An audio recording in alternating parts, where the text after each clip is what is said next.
Hello दोस्तों, technical पुर channel में आपका स्वागत है। ये analog and digital communication system का पार्ट 3 वीडियो है।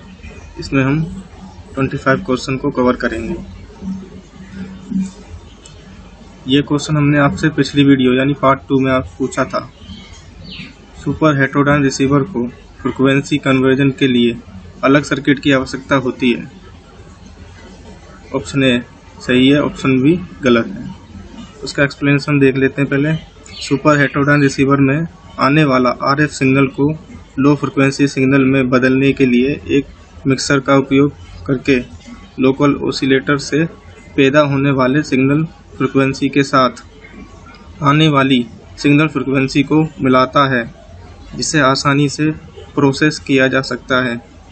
इससे बेहतर सेंसिटिविटी सिलेक्टिविटी है, लेकिन इसे फ्रीक्वेंसी कन्वर्जन के लिए एक अतिरिक्त सर्किट की आवश्यकता होती है। जैसे आप देख पा रहे हो, ये सुपर हेटेरोडाइन का ब्लॉक डायग्राम है।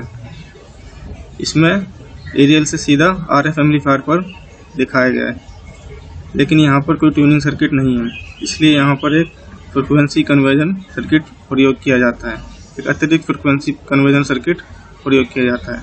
तो उसका राइट आंसर हो जाएगा ऑप्शन ए सही है।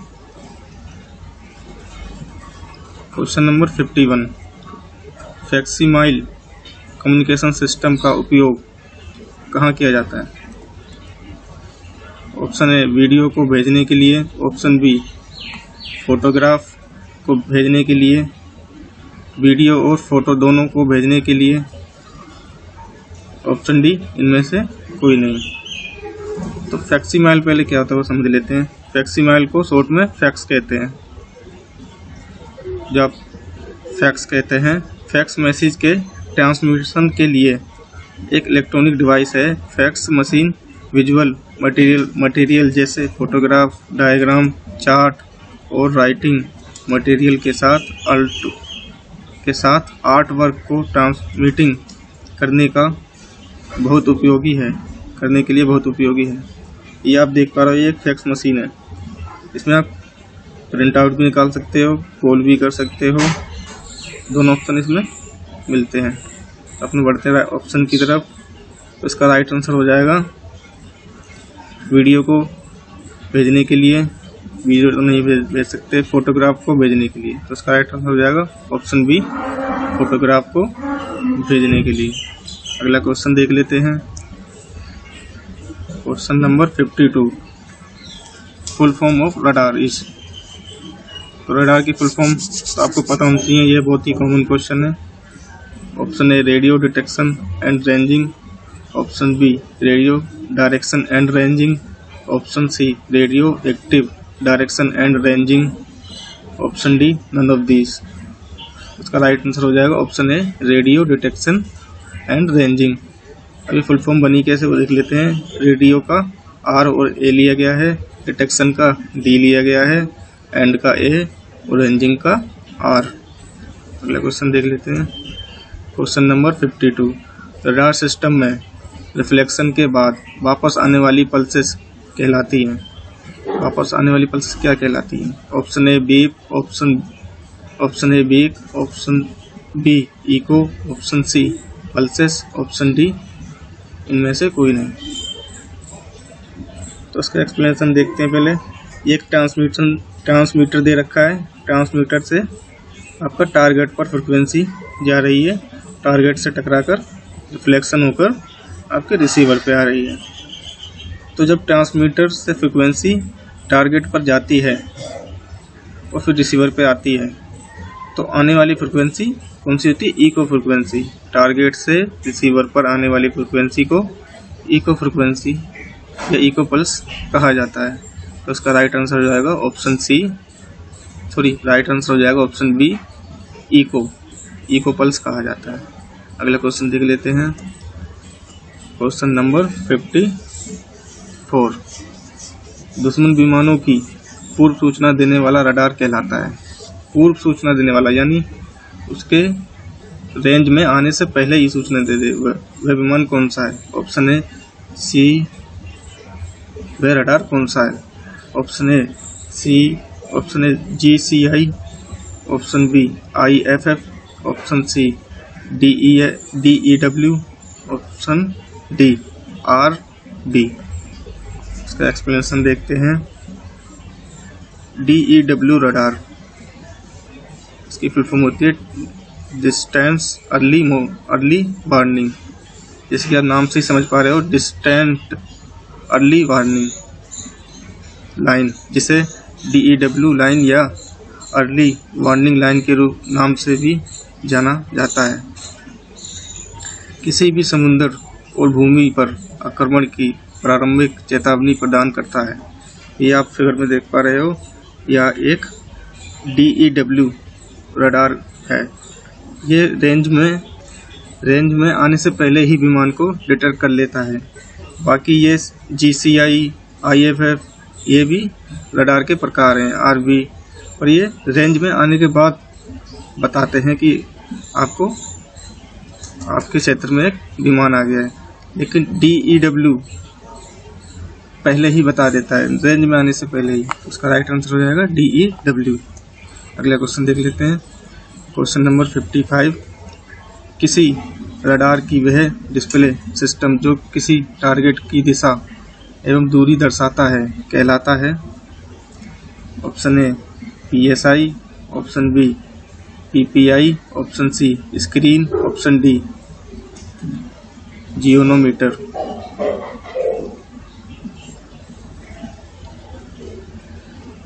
एक्सप्लेनेशन देख लेते हैं। PPI radar plan position indicator, इसकी फुल फॉर्म है radar plan position indicator.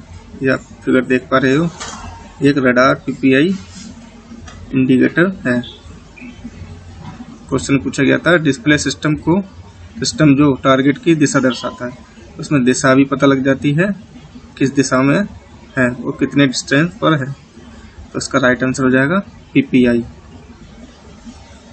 Plane position indicator. अगला क्वेश्चन देखते हैं। Question number 56। किसी टारगेट को दूरी रेडियो तरंगों के टारगेट तक पहुंचने और उससे परावर्तित होकर रडार एंटीना तक लौटने में लगे समय और चाल के गुणनफल को कहा जाता है। क्या कहा जाता है? ऑप्शन ए के बराबर होती है, ऑप्शन बी की आधी होती है, ऑप्शन सी की दोगुनी होती है, ऑप्शन डी की चौथाई होती है। तो ये एक्सप्लेनेशन देख लेते हैं। ये एक ट्रांसमीटर है, ये एक टारगेट है। ट्रांसमीटर से टारगेट पर फ्रिक्वेंसी गई और फ्रिक्वेंसी से और टारगेट से टकराकर आपका रिसीवर में आ गई। तो रिसीवर में आने के बाद इसके ऑप्शन को देख लेते हैं एक बार। के बराबर होती है, ऑप्शन बी की आधी होती है, ऑप्शन सी की दोगुनी होती है, ऑप्शन डी की चौथाई होती है। तो आप फिगर में देख पा रहे हो, एक ट्रांसमीटर है, ये टारगेट से टकराकर सीधा रिसीवर पर। तो ट्रांसमीटर से रिसीवर पर आने में ज़्यादा समय लग रहा है और रिसीवर से और ट्रांसमीटर से टारगेट पर जाने पर ज़्यादा समय और रिसीवर पर आने पर कम समय। तो इसका राइट आंसर हो जाएगा ऑप्शन बी की आधी होती है।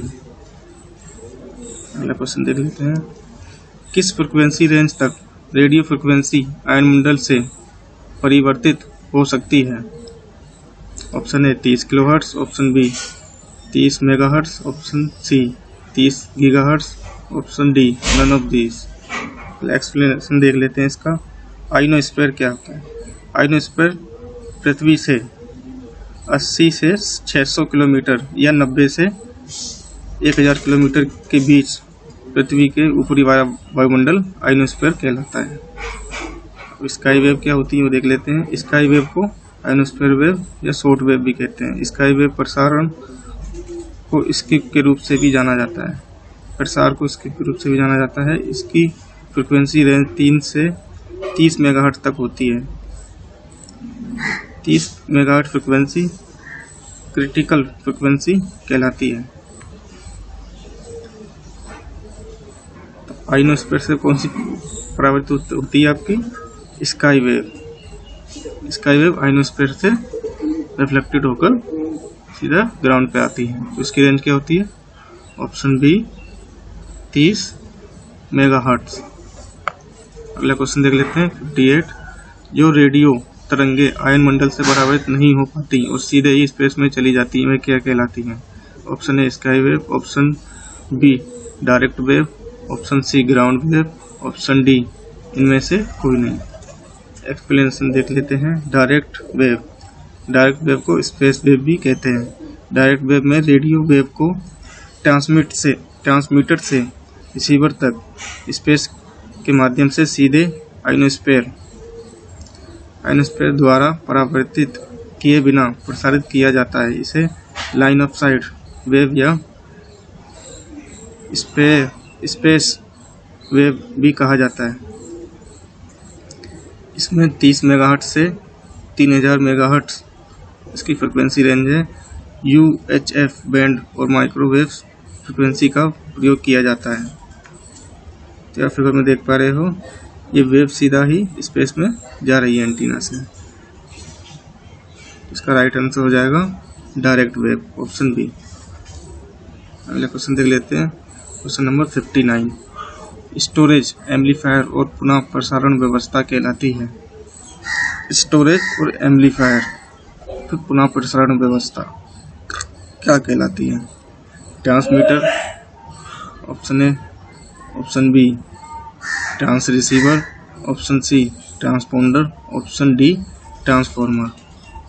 तो ट्रांसमीटर तो नहीं होगा, ट्रांसमीटर में स्टोरेज एम्पलीफायर पुनः प्रसारण तो होता नहीं है। ट्रांस रिसीवर भी नहीं है। ट्रांसपोंडर को समझ लेते हैं। ट्रांसपोंडर का मतलब होता है ट्रांसमिट और रेस्पॉन्ड, दोनों का काम करता है।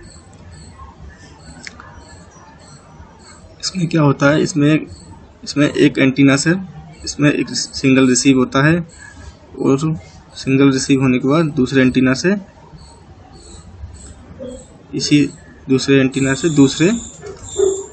इसी सर्किट से दूसरे एंटीना पर ट्रांसफर हो जाता है। तो इस प्रोसेस को क्या कहते हैं? ट्रांसपोंडर की full form transmitter plus responder. तो इसका राइट आंसर हो जाएगा ऑप्शन बी। इसमें स्टोरेज भी होता है और इसमें एम्पलीफायर भी होता है और पुनः प्रसारण, पहले रिसीव करता है फिर पुनः प्रसारण करता है। अगला क्वेश्चन देख लेते हैं। Question number 60। टेलीविज़न और रेडियो प्रसारण के लिए कम्युनिकेशन की कौन सी तकनीक प्रयोग की जाती है? Option A sampling, option B half duplex communication, option C full duplex communication, option D A और बी दोनों। तो टेलीविज़न और रेडियो प्रसारण, तो टेलीविज़न में हम सीधा डाटा रिसीव करते हैं, टेलीविज़न से डाटा भेज तो नहीं सकते, ना ही रेडियो से, तो ये वन साइड कम्युनिकेशन हो गया। अब सिंप्लेक्स कम्युनिकेशन क्या होता है? सिंप्लेक्स कम्युनिकेशन में डाटा एक डिवाइस से या एक बिंदु से दूसरे बिंदु पर एक ही डायरेक्शन में ट्रांसफर होता है। और हाफ डुप्लेक्स क्या होता है? हाफ डुप्लेक्स में एक टाइम पर एक ही डायरेक्शन में डाटा ट्रांसफर होगा।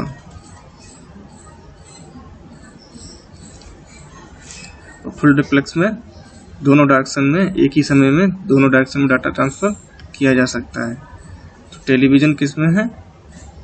सिंप्लेक्स, यानी एक ही डायरेक्शन में इसका डाटा ट्रांसफर होता है। तो इसका राइट आंसर हो जाएगा ऑप्शन ए सिंप्लेक्स कम्युनिकेशन। अगला क्वेश्चन देख लेते हैं 61। एक कम्युनिकेशन प्रोसेस में सिंगल नॉइस अनुपात यानी SNR को परिभाषित किया जाता है। वांछित signal power noise signal power, option B noise signal power / वांछित फ्रीक्वेंसी, ऑप्शन सी वांछित फ्रीक्वेंसी गुणा noise signal power, option D वांछित signal power minus noise signal power. Explanation देख लेते हैं। वांछित यानी डिजायर्ड सिग्नल की पावर और बैकग्राउंड नॉइस की पावर के अनुपात को सिग्नल टू नॉइस रेशियो कहा जाता है।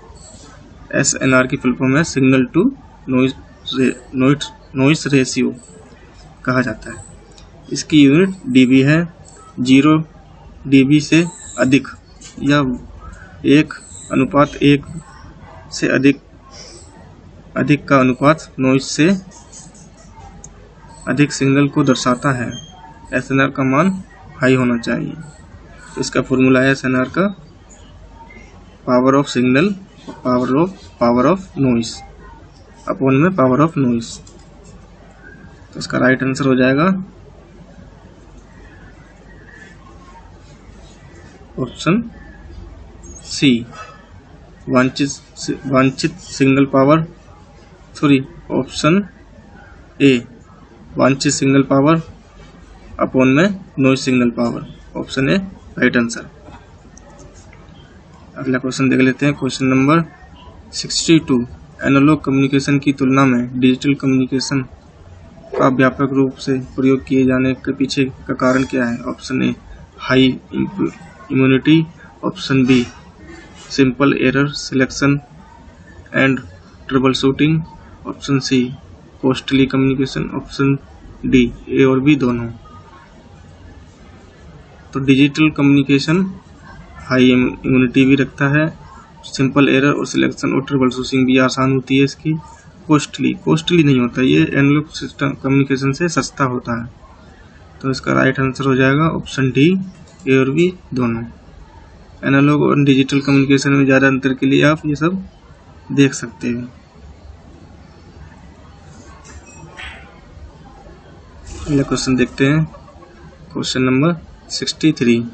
एक सामान्य प्रकार के ट्रांसमीटर में मौजूद होना चाहिए। Option A oscillator, option B buffer amplifier, option C detector circuit, option D A और बी दोनों। ऑसिलेटर एक सामान्य प्रकार ट्रांसमीटर में ऑसिलेटर की आवश्यकता होती है। बफर सर्किट की भी आवश्यकता होती है।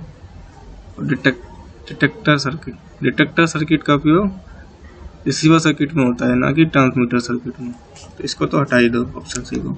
अब इस एक्सप्लेनेशन देख लेते हैं। ऑसिलेटर क्या करता है? इसमें RF सेक्शन में हाई फ्रिक्वेंसी कैरियर वेव के एक क्रिस्टलीय कंट्रोल ऑसिलेटर द्वारा उत्पन्न होती है। बफर सिग्नल क्या होता है? बफर RF पावर एम्पलीफायर को ऑसिलेटर से अलग करता है। क्रिस्टल ऑसिलेटर और RF पावर एम्पलीफायर को अलग करने के लिए बफर एम्पलीफायर का उपयोग किया जाता है। तो एक सामान्य प्रकार के ट्रांसमीटर में क्रिस्टल बफर एम्पलीफायर भी होता है और क्रिस्टल ऑसिलेटर भी होता है। तो इसका राइट आंसर हो जाएगा ऑप्शन डी ए और बी दोनों। अगला क्वेश्चन देख लेते हैं। Question number 64। फ्रिक्वेंसी और वेवलेंथ में संबंध है। फ्रिक्वेंसी और वेवलेंथ में क्या रिलेशन है? Option A lambda equal to C upon F, option B C equal to lambda upon F, option C lambda equal to C into F, option D F equal to C upon lambda. Explanation देख लेते हैं। Frequency जितनी अधिक होगी wavelength उतनी ही कम होगी। ये याद रखना, जितनी फ्रिक्वेंसी अधिक होगी वेवलेंथ उतनी ही कम होगी। रिलेशन देख लेते हैं। Lambda equal to C upon F. Lambda क्या है? वेवलेंथ है। सी क्या है? स्पीड ऑफ लाइट या वेलोसिटी ऑफ लाइट। एफ क्या है? फ्रिक्वेंसी ऑफ ऑसिलेटर और मॉड्यूलेटेड फ्रिक्वेंसी। इसमें लैम्बडा के दो फॉर्मूले होते हैं। एक तो होता है lambda upon C equal to S, जो कि रेडियो डिवाइस में यूज करा जाता है, रेडियो कम्युनिकेशन में। उस lambda equal to C upon B, ये लाइट में उपयोग किया जाता है। जब लाइट की वेवलेंथ निकालनी हो, ये उपयोग किया जाता है जब रेडियो वेव की वेवलेंथ निकालनी हो।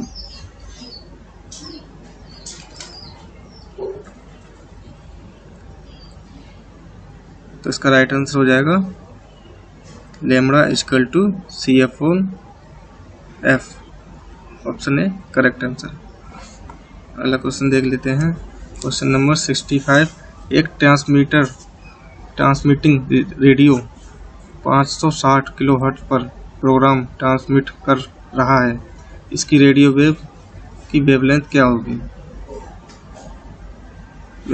होगी? तो इसमें आप देख पा रहे हो, इसमें वही फॉर्मूला लगेगा, lambda equal to CF/F। Lambda इसमें निकालना है, वेवलेंथ निकालनी है इसकी। सी हमें पता ही है, सी का मान होता है 3 × 10⁸ अपॉन में F फ्रिक्वेंसी दी हुई है 560 किलोहर्ट्ज यानी 560 × 10⁻3। इसको मल्टीप्लाई करेंगे तो आएगा 526.3। इसका राइट आंसर हो जाएगा ऑप्शन डी 526.3 मीटर। अगला क्वेश्चन देख लेते हैं। Question number 66। FM में कैरियर फ्रिक्वेंसी के ऊपर और नीचे के कुल परिवर्तन को क्या कहा जाता है? Option A frequency division, option B frequency swing, option C bandwidth, option D इनमें से कोई नहीं, नन ऑफ दीज। तो एक्सप्लेनेशन देख लेते हैं। FM रेडियो में मान लीजिए कि ट्रांसमिटेड होने वाला ऑडियो सिग्नल 20 से 15,000 किलो हर्ट्ज तक है। 15 किलो हर्ट्ज तक है, गलती से लिख के। यदि FM सिस्टम 5 के अधिकतम मॉड्यूलेटिंग इंडेक्स तो फ्रिक्वेंसी कैरियर और नीचे अधिकतम 5 × 15 किलो हर्ट्ज यानी 75 किलो हर्ट्ज द्वारा स्विंग करेगी। इसमें क्या होता है, जब मॉड्यूलेशन होने के बाद जो हमें सिग्नल मिलता है उसमें नीचे और ऊपर फ्रिक्वेंसी में थोड़ा अंतर आ जाता है, परिवर्तन आ जाता है। इसी परिवर्तन को क्या कहा जाता है? स्विंग फ्रिक्वेंसी कहा जाता है। तो इसका राइट आंसर हो जाएगा ऑप्शन बी फ्रिक्वेंसी स्विंग। तो इनका कहता है फ्रिक्वेंसी स्विंग कहा जाता है।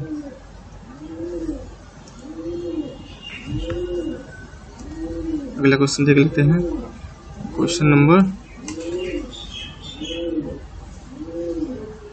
67। सीमित माध्यम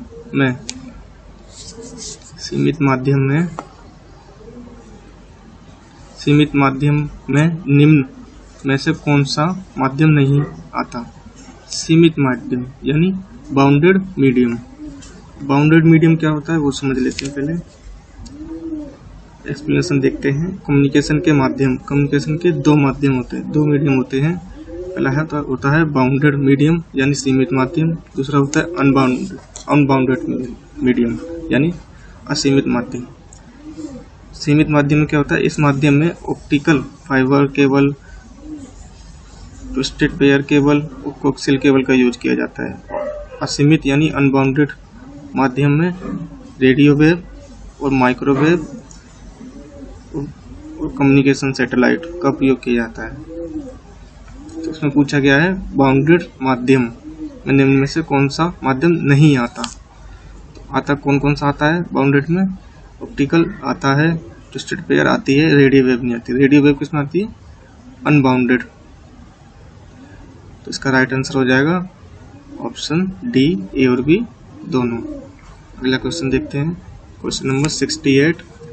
रेडियो वेव्स को एक ही सतह या प्लान में समान रूप से सभी दिशाओं में उत्सर्जित करता है। Option A omni directional antenna, option B directional antenna, option C A और बी दोनों, ऑप्शन डी इनमें से कोई नहीं। तो ये ओमनी डायरेक्शन, जैसे आप फिगर में देख पा रहे हो, ये ओमनी डायरेक्शनल एंटीना है। ये आपका डायरेक्शनल एंटीना है। डायरेक्शनल एंटीना यानी यागी और एंटीना। तो इसमें आप फिगर में देख पा रहे हो, ये है सभी दिशाओं में बराबर फ्रिक्वेंसी एमिट करता है।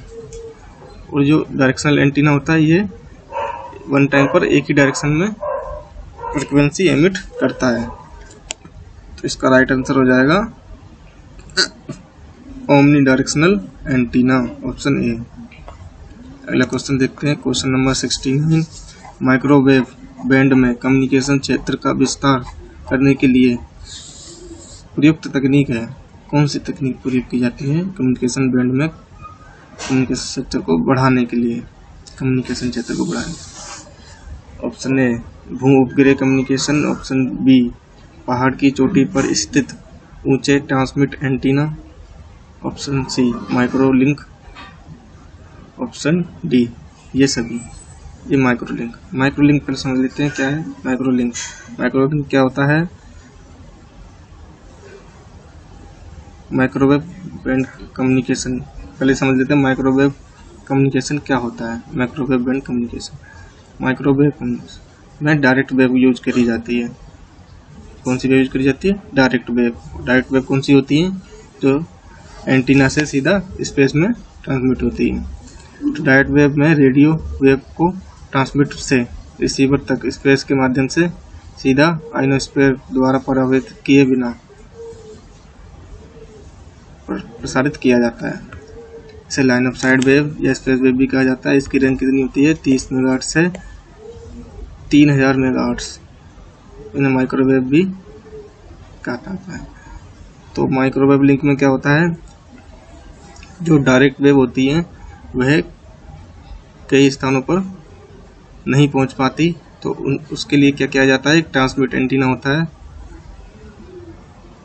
ट्रांसमिट एंटीना क्या करता है? माइक्रोवेव को रिसीव करता है। ट्रांसमीटर लाइन, इसमें इनपुट होता है और ट्रांसमीटर और ये रिसीवर ये आउटपुट कर देता है।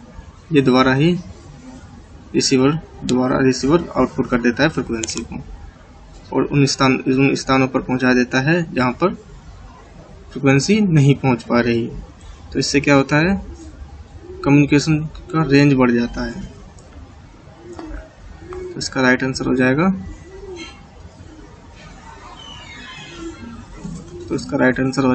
कम्युनिकेशन क्षेत्र को बढ़ाने के लिए किसका उपयोग किया जाता है? इन सभी का। सैटेलाइट का भी उपयोग किया जाता है। पहाड़ों पर स्थित उचित ट्रांसमिट एंटीना भी क्या करते हैं? आपका क्षेत्र को बढ़ाने का काम करते हैं, कम्युनिकेशन क्षेत्र। इसका राइट आंसर होगा ऑप्शन डी। अगला क्वेश्चन देखते हैं 70। रडार सिस्टम में प्रयुक्त तीव्र गति पर कार्य करने वाला डिवाइस जो रडार एंटीना को सिग्नल ट्रांसमिट के तुरंत बाद सिस्टम के रिसीवर से जोड़ देता है कहलाता है। वे क्या कहलाता है? रडार एंटीना में सिग्नल ट्रांसमिट के तुरंत बाद रिसीवर से जोड़ देता है। तो तुरंत रिसीवर से जोड़ने का काम कौन करता है? Option A change over switch, option B transmit या receiver switch, option C cross switch, option D timer. ये देख लेते हैं कि टाइमर क्या है। टाइमर को सिंक्रोनाइजर को टाइमर कहते हैं। सिंक्रोनाइजर सुनिश्चित करता है कि रडार सिस्टम से जुड़े सभी सर्किट एक निश्चित समय के संबंध में काम करते हैं। एसोसिएटेड घटकों को सिंक्रोनाइज के लिए आउटपुट द्वारा या ट्रांसमीटर से टाइमिंग सिग्नल द्वारा समयबद्ध किया जा सकता है। समयबद्ध यानी एक ही समय में ऑपरेट किया जा सकता है और चालू किया जा सकता है। इसे मास्टर क्लॉक भी कहते हैं। सिंक्रोनाइजर या टाइमर को मास्टर क्लॉक भी कहते हैं। तो इसमें क्या होता है? ये लगा सिंक्रोनाइजर। तो इसमें यही डिसाइड करता है कि आपका डिवाइस सिग्नल ट्रांसमिट के तुरंत बाद रिसीवर से कब जुड़ेगा।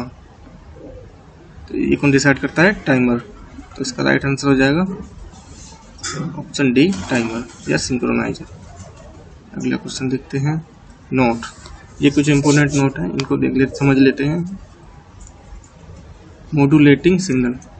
मॉड्यूलेटिंग सिग्नल क्या होता है? वह सिग्नल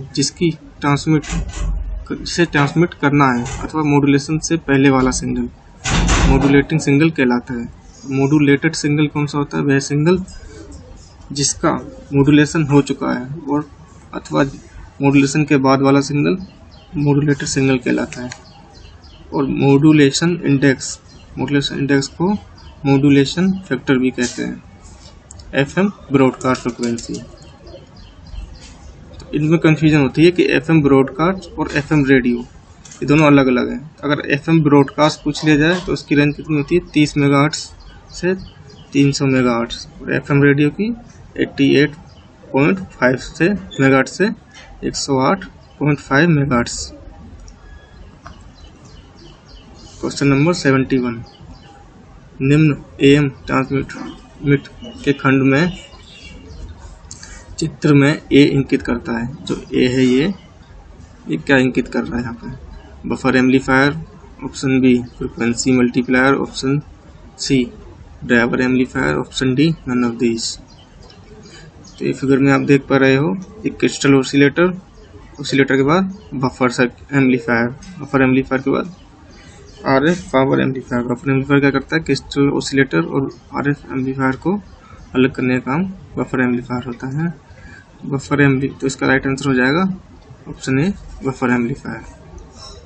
अगला क्वेश्चन है 72, स्टेट रेडियो रिसीवर का भाग है स्टेट रेडियो रिसीवर कौन सा भाग है?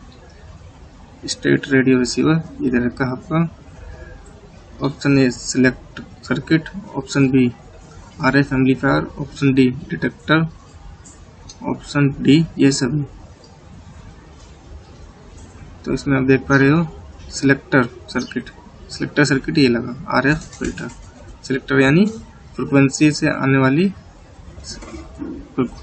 एरियल से आने वाली फ्रिक्वेंसी में से वांछित फ्रिक्वेंसी को छांटने का काम करता है सिलेक्टर सर्किट। RF एम्पलीफायर क्या करता है, सिलेक्ट सर्किट को एम्पलीफाई कर देता है। डिटेक्टर क्या करता है, डिटेक्टर को यहाँ पर डीमोडुलेटर दिखाया गया है। डीमोडुलेटर क्या करता है, कैरियर वेव से सिग्नल को अलग करने का काम। ऑप्शन डी ये सभी। तो इसका राइट आंसर हो जाएगा ये सभी। अगला क्वेश्चन देखते हैं, क्वेश्चन नंबर 73, फ्रिक्वेंसी मॉड्यूलेशन तकनीक में उपस्थित फ्रिक्वेंसी डिवीजन का अधिकतम मान संभव है। फ्रिक्वेंसी डिवीजन का अधिकतम मान संभव है। तो पहले एक्सप्लेनेशन देख लेते हैं। ऑप्शन